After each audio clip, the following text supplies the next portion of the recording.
First of all, I don't think there have been any stories in feature films that really told the story of Dr. King. And the fact that this is a concentrated amount of energy and time focused on that 3-month period when Dr. King and all of his band of brothers and sisters were also trying to get the right to vote in Selma. It makes the story far more effective and powerful, I think, than if we tried to tell a big, broad biopic of Dr. King's life. I mean, you'd need a miniseries in order to do that. So I think the fact that it's focused on one particular incident of trying to claim and intentionally get people the power and right to vote makes it a really effective artistic endeavor for the film. I grew up around all of this. I was not in the civil rights movement because by the time Dr. King was marching, when he did the big march on Washington, I was only 9 years old.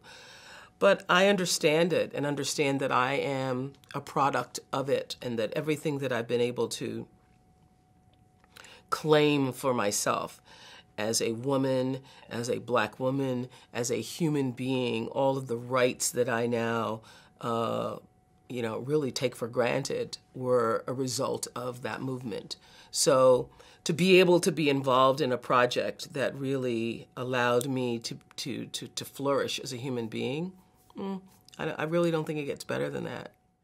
You know, David Oyelowo, when David Oyelowo and I were filming The Butler, I was walking out of the makeup trailer one day and he handed me a DVD. He said, "Take a look at this. This is a little film that I just did with this wonderful director named Ava DuVernay." So I watched the film and immediately Googled Ava DuVernay after I finished watching the film and saw that she did that film for, 2 nickels and a prayer.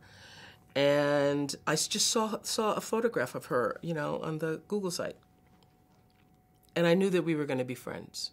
There was something about her countenance, the way, just in a photograph, she carried herself. And I'm a person, I met thousands and thousands of people and used to interview hundreds of people a day. And very rarely have I ever come across somebody and just said, "Oh, I'm gonna be friends with that person." And so I called her up and I said to her when I called her up, we're gonna end up being friends. I don't know if we're going to work together or if we're just going to be friends and hang out, but somehow our lives are going to be destined. And so I have I have enormous respect for who she is and what she's been able to do, not just with this film, but with her life. I mean, to be a publicist on another film and then say, I could do that. I have my own stories.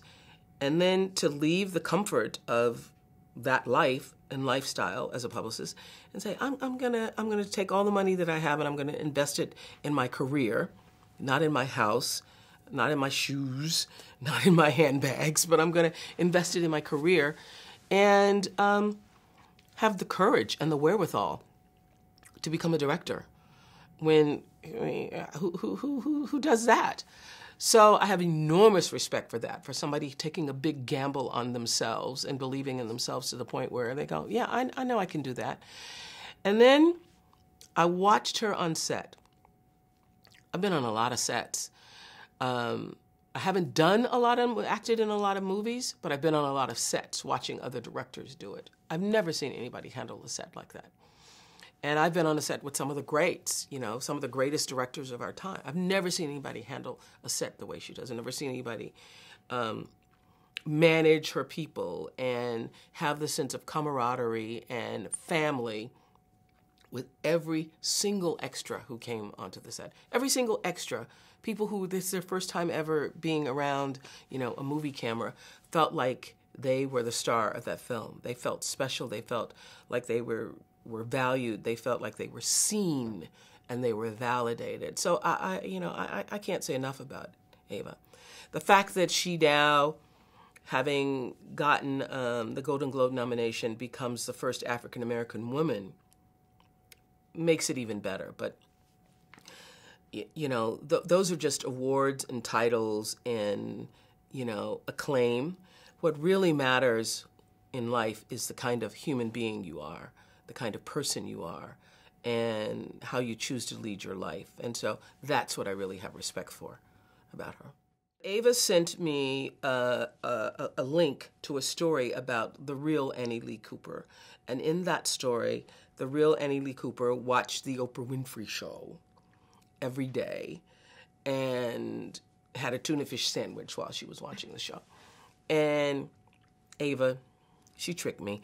Ava said, don't you think Annie Lee Cooper, what do you think, she said, what do you think Annie Lee Cooper would think of the idea of Oprah Winfrey now playing her in this movie? I go, she'd probably like it. And she said, and what do you think that would mean to her? It would probably mean a lot. So I ended up doing it, not just because I thought Annie Lee Cooper would approve, but because Annie Lee Cooper represents my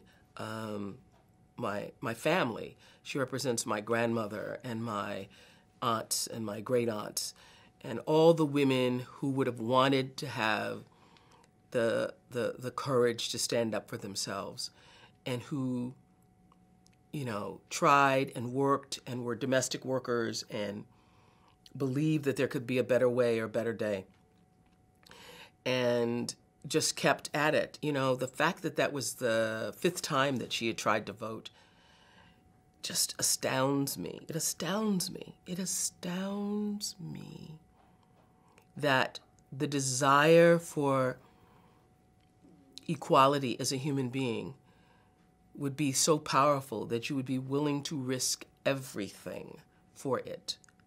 And so to be able to convey that in that small little piece of her just saying, it's right this time. And knowing that she had been humiliated time and time and time and time before, but yet she was willing to get up and put on her best dress and her pin and her coat and her Sunday dress and to go down and try one more time. There are broad strokes of this movie that allow people to understand some of what happened in history, but the real gift that Ava has, and I think we see this in her previous films, is that she's able to create intimacy through the camera. And those intimate moments become personalized for the viewer. So I'm hoping that people will not only just understand what the movement, what that particular time was about, but also understand the heart and depth of feeling that the people held for this moment in time, for such a time as this. Ladies and gentlemen, you're watching Hey You Guys! Hey You Guys, huh? Hey You Guys. Is that from the Goonies? It is indeed, yes. Nice. Hey